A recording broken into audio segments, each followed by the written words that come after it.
everyone, and welcome to The World Today, live from Beijing. I'm Erica Pizzi. We begin the broadcast with Iran's president insisting that the United States is facing political isolation. Hassan Rouhani pointed to reaction coming out of the UN Security Council meeting as proof. He said the meeting, which was chaired by U.S. President Donald Trump, reflects America's increasing isolation in the international community. He spoke to reporters in Tehran after returning from New York, where he addressed the UN General Assembly. Now, the Iranian leader said Trump achieved the opposite of what he'd hoped for. 14 countries are now either directly or indirectly backing the Iran nuclear agreement. Remember, Trump pulled America out of the 2015 nuclear deal back in May and has been reimposing sanctions on Iran.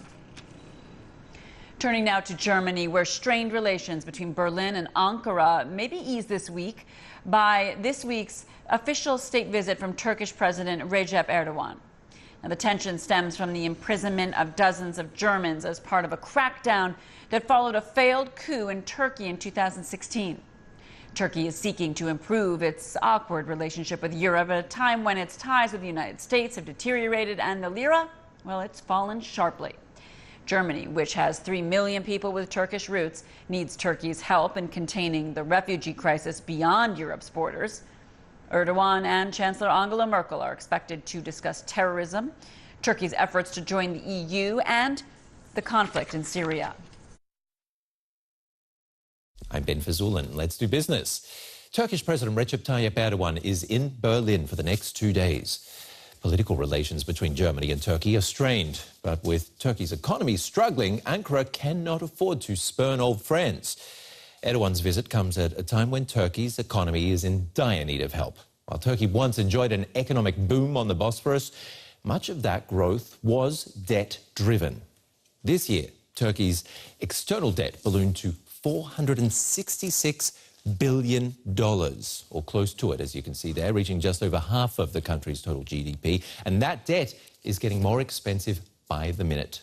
After Donald Trump imposed sanctions against Turkey's steel and aluminium industry, the lira lost 40% of its value against the dollar, meaning Ankara needs to pay more money back to creditors than it initially borrowed.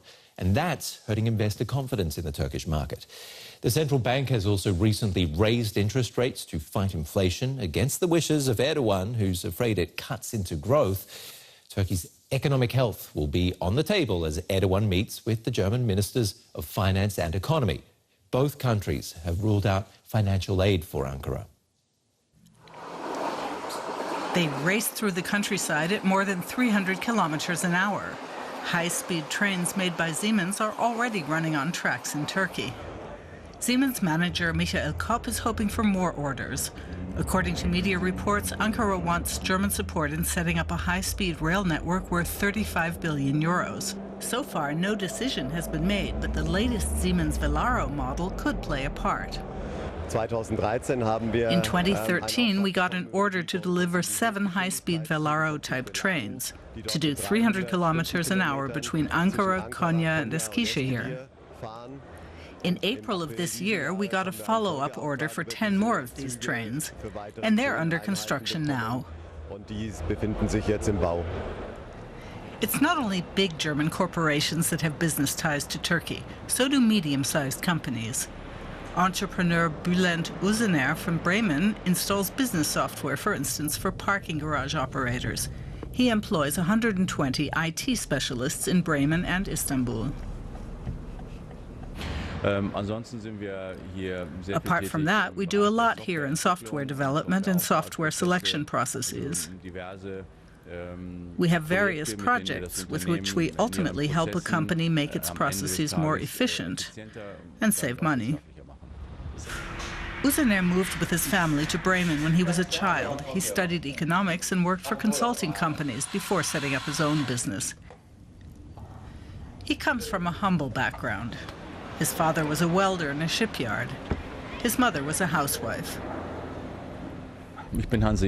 I consider myself a Northern German. That's how I behave in my business dealings. That's how I was socialized here.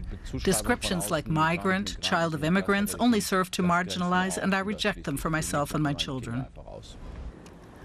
Among his customers are high-tech companies across Germany. They include Bremen-based space company OHB, which builds satellites. It's just opened up an office in Ankara.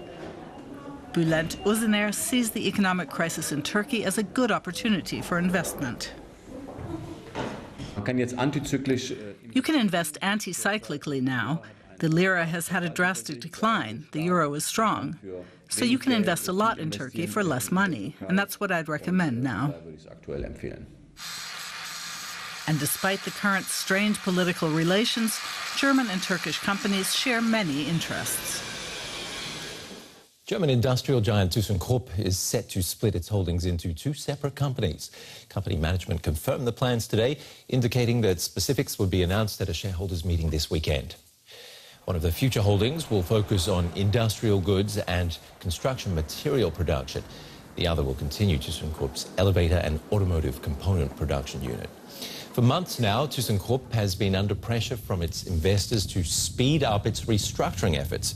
Its stock rose 7% on the news. I asked Paul Christian Britz at the Frankfurt Stock Exchange if this was the end of a rough few months for Thyssen. It's been pretty rough. Both the CEO and the chairman left the company in July. There is a potential merger with Tata Steel to create the second largest steel company in Europe, but that hasn't been approved yet. But the splitting up into two is a lot better than just completely taking the company apart and selling it for all its parts, which unions wouldn't approve of. This, they've already said they'd approve, they'd be happy about this. The World Trade Organization is downgrading its global trade forecast for the next 2 years. That's thanks in part to the simmering trade conflicts around the globe. The WTO expects world trade to expand by 3.9% this year and around 3.7% in 2019. That's down 0.5% from previous forecasts. In a statement, the WTO cited anti-free trade measures as prompting the move, evidently a critique of US President Donald Trump's trade policies. European stocks have slumped over fears the Italian government will delay presenting its first budget. That's down to a standoff between the two coalition partners and the Minister for Economics. The left populist Five Star Movement and the far-right League want to increase spending to deliver on campaign promises of lower taxes, more generous pensions and basic income subsidies for the poor. But Economy Minister Giovanni Tria says his goal is to further cut Italy's deficit. He's denied reports he's threatened to resign under coalition pressure to loosen the purse strings. Economy Minister Giovanni Tria wants to bring the deficit down to below 2% of GDP. Both the Five Star Movement and the League are pushing for a looser target. The government has threatened to sack Tria if he doesn't bend to their will. Italy has been gradually bringing its budget deficit under control. The country was hit hard in the global financial crisis in 2008. Within a year, its deficit ballooned to 5.2% of GDP. But by 2015, it was below the Eurozone's 3% benchmark, and last year the deficit was down to 2.3% of GDP. The central bank fears that even a minor spike in the deficit would send Italy's debt out of control. Italy has the second highest public debt in the Eurozone after Greece, and analysts believe that Italy's debt figures are underestimated because they don't adequately factor in the cost of supporting the country's ailing banks. Earlier, we spoke to Alessio Terzi from the Brussels-based economic think tank Bruegel and asked him if Italy can afford an expensive welfare program. This government is defined to be a populist government because it has been promising something in the order of magnitude of 100 billion euros worth of electoral promises with tax reduction and universal basic income. That would be 6-7 percentage points of GDP. So while it is laudable that the government wants to fulfill its promises, it has to reckon with economic reality. And that's what's at stake today with the presentation of the budget. The Palestinian President Mahmoud Abbas has been delivering his address to the UN General Assembly, and he had angry words for President Trump, accusing him of undermining the peace process by recognising Jerusalem as the capital of Israel. He said with Trump as a broker, there was simply nothing left to negotiate. Anyone can join to act as a quartet to mediate between ourselves and the Israelis. But the US alone? No, because they are too biased towards Israel. Well, Israel's Prime Minister Benjamin Netanyahu took the podium shortly afterwards, and he had strong words for Europe's leaders, accusing them of appeasing and defending Iran. He said Israel didn't need a wake-up call because Iran threatened Israel each and every day, once again using a prop to demonstrate where he said Iran was hiding its nuclear weapons. In May, I presented a short... We exposed the site of Iran's secret atomic archive. It's right here, in the Shorabad district of Tehran.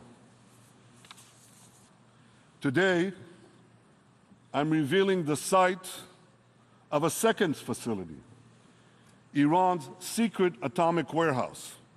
It's right here, in the Turkuzabad district of Tehran, just 3 miles away.